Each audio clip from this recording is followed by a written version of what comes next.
हां सर, काय आज एका माणसाचा विजिट झाला, तो व्यक्ती कोण आहे, त्याच्यावर आरोप काय आहे? रहीम पद्मसी उर्फ करीम मोहम्मद जैन उर्फ करण जोशी अशा सर्व नावाचा एक व्यक्ती ह्याचा आज कल्याण सेशन कोर्टामध्ये 376 अन्वये गुन्हा रजिस्टर होता. त्याच्यामध्ये अटकपूर्व जामीन दाखल केला होता. सदरची केस अशा स्वरूपाची आहे की विक्टीमला त्याने नोकरीचा आमिष दाखवून त्याच्या घरी बोलवून त्याने तिला झोपण्याचे औषध टाकून औषध देऊन तिच्यावर जबरदस्तीने शारीरिक संभोग केला आणि त्याचा तिने व्हिडिओ काढला आणि व्हिडिओ काढून तिला ते व्हिडिओ दाखवून तिला कंटिन्युअसली 8 वर्ष तो तिला घाबरून तिच्याबरोबर शारीरिक संबंध ठेवत होता.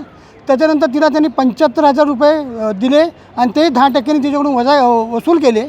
त्याच्यानंतर वेळोवेळी तिला मारहाण केल्यानंतर तिने त्याच्या घरच्यांना सगळी गोष्ट सांगून सदरचा FIR रजिस्टर केलेला आहे. सदरचा FIR रामनगर पोलीस स्टेशन येथे दिनांक 8/3/2024 रोजी दाखल केला आहे. पण आज रोजीपर्यंत पोलिसांनी त्याला काय अटक केलेली नाही आहे अशी फिर्यादीच्या घरच्यांची कंप्लेंट आहे त्यांच्या विरुद्ध. ठीक आहे, हा कोण आहे व्यक्ती, काय अजून आरोप आहे का त्याच्यावर? हो, तो व्याजाने पैसे देतो आणि त्याच्या विरुद्ध आता मानपाडा पोलीस स्टेशनमध्ये काही महिला गेलेल्या आहेत, त्यांनी व्याजाने पैसे दिलेले आहेत आणि त्यांचं असंही म्हणणं आहे की त्या महिलांसोबतही तो शारीरिक संभोग करण्याची मागणी करतो पैशाच्या बदली. अशा स्वरूपाचे त्याच्यावर ॲलिगेशन त्या महिलांचे आहेत. कोण घडला सांगा. मला मारलं त्यांनी आणि वाटेल ते शब्द बोलत होता. घाणेरडे 1-1 वाजेपर्यंत बाहेर बसवून ठेवत होता तुम्ही स्टॉपवरती. किती पैसे घेतले होते? मी त्याच्याकडनं 30 घेतले आणि माझ्या व्यतिरिक्त माझ्या मैत्रिणी 30 घेतलेत. ठीक आहे, पैसे परत दिले? पैसे त्याला मी परत नाही दिले. त्याच्या मैत्रिणीने माझे 1.5 लाख रुपये घेतलेले आहेत माझ्या मिस्टरांच्या फंडातनं. ओके, म्हणून मी त्याला 1 रुपया दिलेला नाही. ओके. हां. काय म्हणणं तुमचं आता? माझं म्हणणं त्याला मला पकडायचं आहे आणि मारायचं आहे. हां, त्याला मला घाणेरडे शब्द वापरलेत, माझ्यावरती मारहाण केली आहे, मला सहन नाही होत. आणि माझ्या मिस्टरांना पण त्यांनी मारलेलं आहे. ठीक आहे, बोला. हां, त्यांची अस्मिता कुलकर्णी म्हणून तिने ओळख करून दिली, करीम जैन. हां, तर तिने मला 50,000 हवे होते. तिने 1.5 लाख सांगितले आणि मग तिने घेतलेले पैसे काहीच दिलेले नाही. 1.5 लाखाचे पूर्ण मी जवळजवळ 6 लाख रुपये त्याला दिलेले आहेत आणि तरी पण त्याने केस टाकली आहे आणि माझ्या मुलीचा चेक बाउन्स केला आहे. माझ्या मुलीला फोन करायचा सारखा आणि तिने फोन नाही उचलला तर तिच्या हॉस्पिटलमध्ये जायचं. ती नर्स ते जाऊन तिला काय काय बोलायचं, फोनवर फोन नाही केला आणि तिला काय बोलायचं, तुझ्या फ्रेंडची ओळख करून दे, मैत्रिणीची ओळख करून दे. रात्री कधी उशिरा यायचा 12-1 वाजता. मला सांगायचं तुमच्या ओळखीमध्ये कोण आहे का लेडीज ओळखीची, मला ओळख करून द्या, असं करा तसं करा. धमकी द्यायचा. गेल्या वर्षी मुलींची लग्न झाली माझ्या, दोन्ही मुलींची.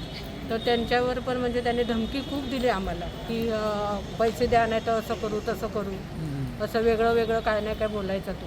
ठीक आहे, त्याला 6 लाख रुपये क्लिअर केलेलं आहे. ठीक आहे. तुमचं म्हणणं आहे?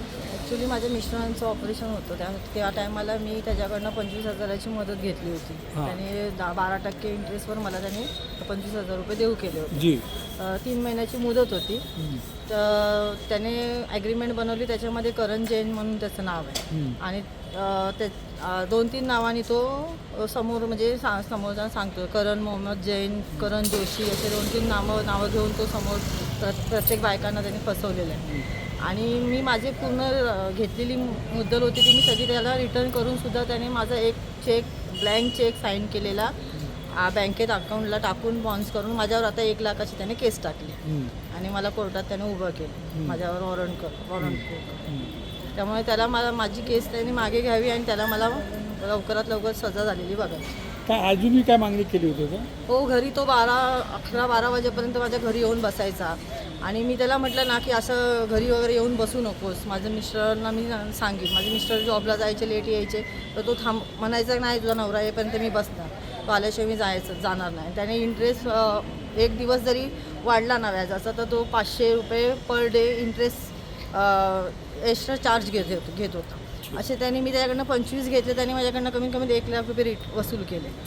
प्लस मला जेव्हा मला जास्त दादागिरी करायला लागला तेव्हा मी माझ्या मिस्टरांच्या कानावर घातलं. तर तो मला डायरेक्ट त्याने धमकी दिली की तुझ्या मिस्टरांना मी माझ्या गाडीत सामान आहे, पिस्तूल आहे, मी तुझ्या मिस्टरांना कधी उडवून जाईन समजणार नाही तुम्हाला. अशी धमकी देऊन तो आम्हाला हे करत होता, त्रास देत होता. बोला. काय पैसे घेतले होते, किती पैसे तुम्ही त्याच्याकडून घेतले होते? आम्ही त्याच्याकडून 3 लाख घेतलेले, जवळजवळ त्याला 6-7 लाख रुपये दिलेत. त्यांनी काय आम्हाला हे नाही दिले, अर्ध्या पावत्या दिल्या, अर्ध्या नाही. देतो देतो करून देतो नंतर आता बोलतो मुलींना, तुझ्या मुली आहेत, मुलींना उचले, मला रस्त्यामध्ये शिव्यागाळी केलेले आहे, बाहेर तुझं घर विकून पैसे घेईल, हेच त्याचं काम आहे. नाव काय त्याचं? करीम जैन, वेगवेगळी म्हणजे अशी तो नावं लावत राहतो. मुलींबद्दल पण हां, माहिती केली होती. हो, माझी मुलींना उचलून नेन, मी दिवसभर कामाला असते, घरकाम करते, असं त्याचं हेच सगळं होतं कारण.